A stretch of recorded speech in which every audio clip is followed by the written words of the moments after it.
Like every other retiree, James Kingham loves pottering around the garden. The only difference is, James's garden is a 22,000-acre nursery.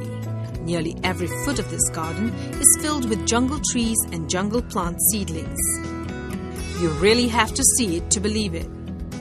James is 77 and he still walks the grounds of this nursery, checking and identifying the seedling and getting excited over the rare ones that have yet to be identified.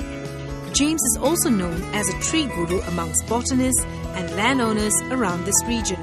In fact, his nursery can easily be the largest jungle trees nursery in the world. You need figs because for the hornbills, for all the birds, the hornbills are there. Even for other animals, and he drops, they'll pick up and eat. The largest collection of fruits in a species in the forest, the figgist. This is a Gracinia pariana.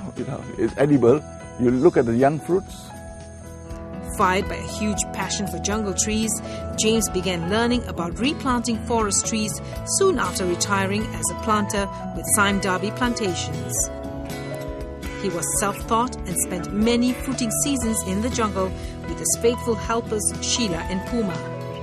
James started the nursery in 1996 at the age of 60. He once had up to 3 million trees over 200 acres. However, rapid housing development reduced this to 2 million trees. But James forges on to sow the jungle seeds. Rehabilitating the land and growing trees is simply not enough. For James, it is equally important to make sure it does not grow a silent forest.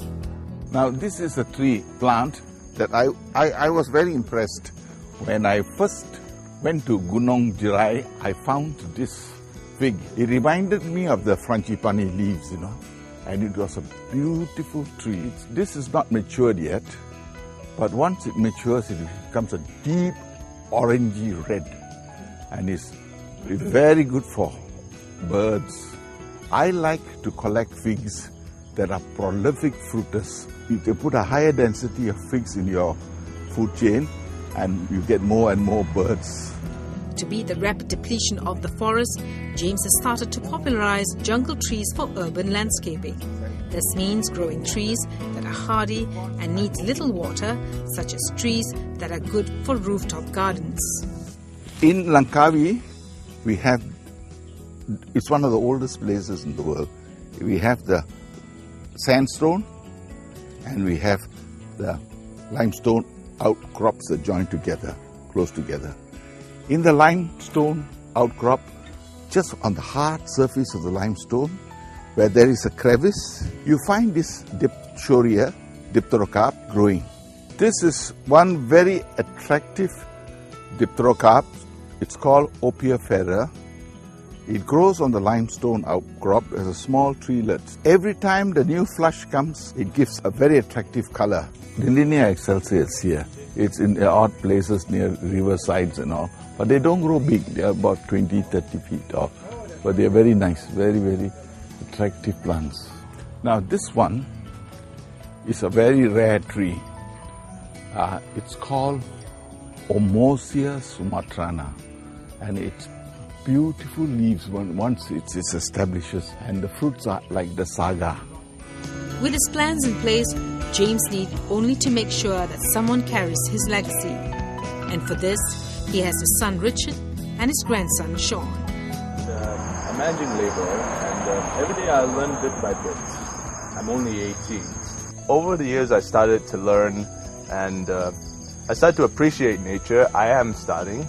And over time, I also learned the traits, and with a little help, Yeah. I'll get to take over this farm for my grandfather. He's trying, he's young, but he's trying hard. But then he's got to learn from the uncle, Richard's boss. So there is a risk for the nurseryman to grow. If he grows a lot, then there is a risk. These will grow too big and it's wasted. You lose, you win in certain areas. So you've got to be very careful. It's a difficult job. These are the people who, when I fade away, who will be looking after the farm.